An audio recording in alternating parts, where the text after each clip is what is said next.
right, does your barbecue grill look like this? Let's open it up. The burner is just completely gone. And when this thing's on, it just blows a flame. Big old yellow flame. Are your heat diffusers disintegrated? Completely gone.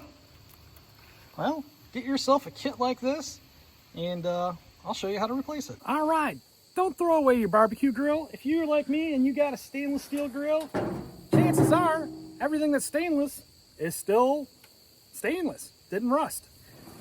But the problem is all of your internal components are not stainless. And some things you can do for an upgrade is switch to a beefier cast iron grill. Now, this will still rust, but it's a lot thicker steel. It's gonna last a lot longer, and it's gonna last forever if you do what I didn't do. And you know, for a while I was doing it. You wanna take and oil it before and after each use. That way there, it'll keep it from rusting. And you wanna clean it with a chainmail brush. And I'll show you what that looks like. This is a chainmail brush. Don't use wire brushes. They're dangerous.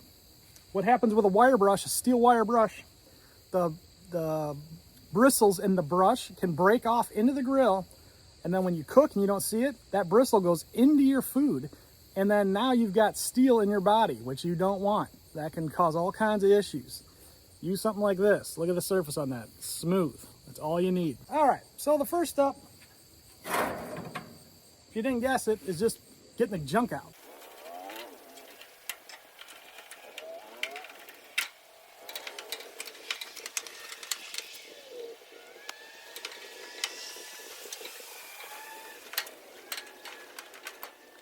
All right, so you want to unplug all of your electrodes off the back of your igniter.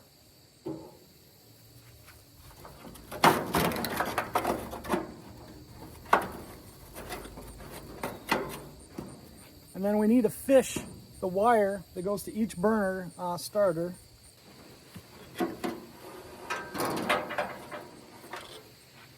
And they should pull right out like that with a little plug-in right there, and you can see how badly this is shot. Just to give you a before and after, this is what the new tube looks like versus the old tube. You can see completely obliterated. These do have little clips that hold them in place. Careful, because they probably are going to break as you pull them out. I'd get you a set of needle nose pliers or regular pliers. Try to preserve this if you can. See that? Came out.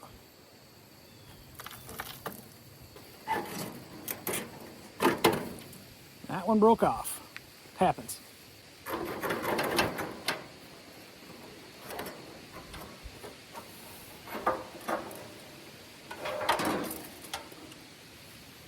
Second burner, completely obliterated. This heat shield's somewhat existent, but it's basically just paper at this point.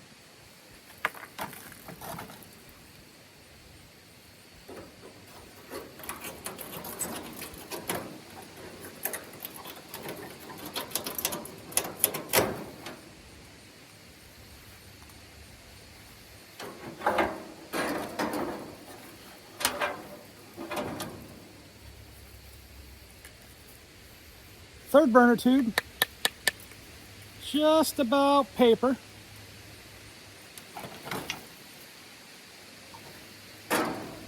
Fourth heat shield, almost paper.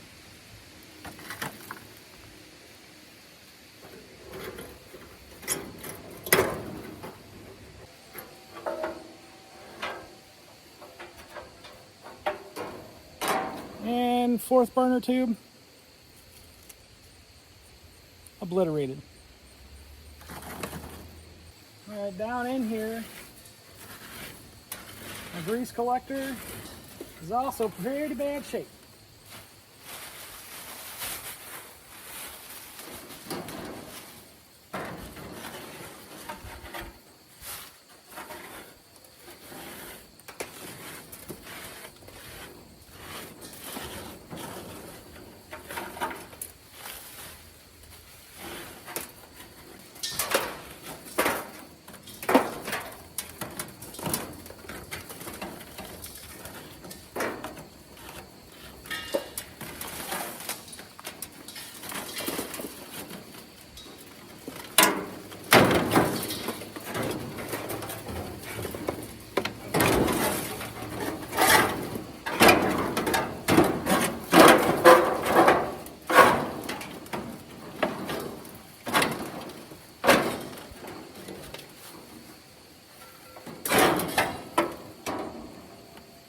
Now my grease collector is full of holes.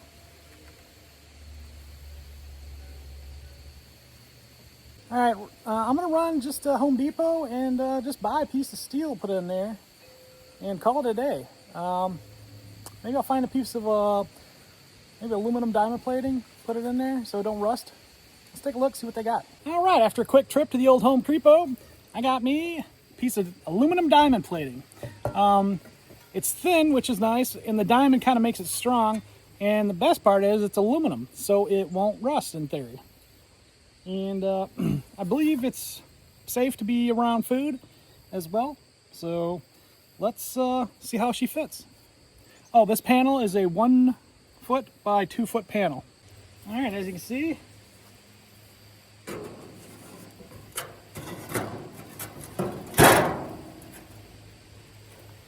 it's literally a perfect fit. All right, now we need to start the assembly of the new burners. Here's all your little spark starter electrodes. Let's untie those. They gave us a little bag of hardware here. Let's see. I believe the spark electrode guy. This is, I was just playing with it, see if there's any which way it could go. But basically, you're just going to put this through here like that. And that little sparker sits there. And that ignites right there. So we'll just need to put a screw in. All right, so that just screws right there. You can see the little needle there. That's where the spark comes off and ignites the gas. As you can see, the new burner tube, it just kind of slides over. This is where the gas comes out, and the reason why it's not covered or anything is because it's got a premix chamber. It needs a certain amount of oxygen for propane to burn. Propane doesn't burn alone on just air. It needs an air fuel mix. So that takes care of that. And then the little electrode wire, all we're gonna do is run that all the way over, and we're gonna plug it into that device. So you can see the device here. All right, so we've got our wire here. We just pull that, and this simply just slides on this guy right here. And I don't think it matters which one it goes on. Just take and slide it on the terminal. Nice and tight, doesn't go on real far. The other side of the burner tube, as you can see, hopefully you have this back plate left. It just fits right there, like that, and it's in. Now, they didn't supply us with clips in this kit, so you can use your old clips. Like this one's broke on one side, but it'll do the trick. Just take and bend it a little bit. Or you can get some new cotter pins. You just put a little bend in it like this. That's all it needs.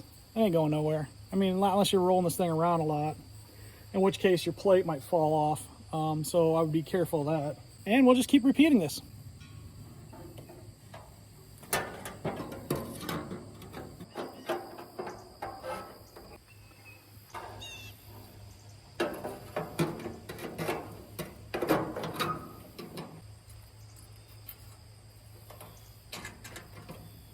So those just all plug in like that. Pretty simple.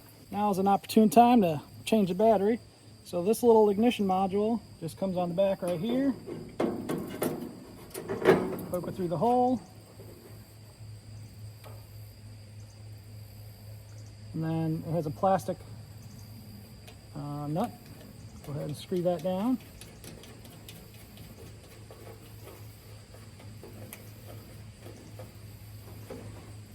Just hand tighten that. Stick in your battery with the nipple out, as per the instruction. And this screws back on. Now, if you did it right, you should hear clicking. Well, in this case, my module's busted. I think it could be because there's not a good ground anymore. Yeah, I think it's just because my module is busted. That's all right. Not too concerned about that. They all seem to die eventually. They also do sell these as well if you wanted to replace that. But for right now, I'm just going to keep the battery. Some people say open up the valve all the way. I don't believe that. I just open it up maybe a full turn.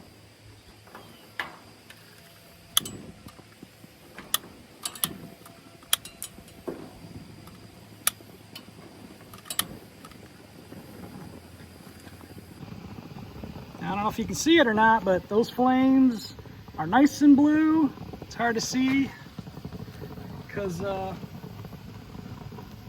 know, it's clean burning. That's a nice red hot. Got a nice reflective aluminum plate in there now. This is going to get hot quick. All right, so the last step is the heat diffuser. Remember these guys? You want these because it keeps the grease off the burner, and it also reflects heat more evenly in the round. So this kit comes with brand new shiny aluminum heat deflectors, and they just kind of sit right on top like that. You got little grooves, and then you're good to go. Now this kit that I'm going to put in my post, it's for a 4-burner grill like I got, but if you click on like the options or whatever, it's got ones for 5 burners too. So if you got a 5-burner grill, hey, there you go. Got a 2-burner grill, I think it's the same deal, I don't remember. But yeah, click the link below. You know, make me a little bit of money, make your life easier, because I've already done the research and the shopping and demonstrated how easy this is. But in literally 5 minutes, you got yourself a brand new grill. And maybe it's better than brand new because maybe you upgrade it to cast iron like I did on the grill surface. So you got a stainless steel grill with a cast iron grill surface, and then all you do between uses is use this chainmail to knock off all the top crud.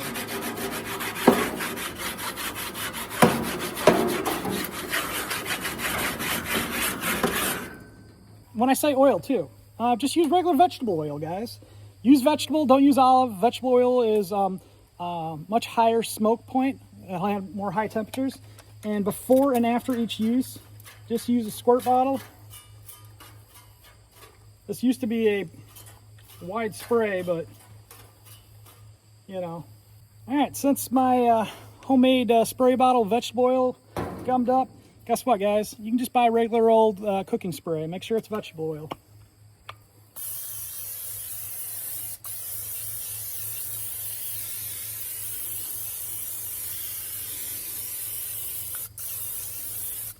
Just like that. Now the oil, you're supposed to do it when it's hot. Heat it up, let it warm up a little bit, and that way there the oil kind of, you know, gets into the metal a little bit more. But there you go, guys. Brand new grill. Rock and roll. About 40, 50 bucks. It's better than buying a brand new $400 stainless steel grill every 10 years. It's been about 10 years on mine, and this is the first time I had to change the burners. I did change the grill surface earlier than that, a few years back, to cast iron, but that's about it. I mean, don't keep throwing them away. Just fix them, guys. Till next time, Jeep Creep out of here.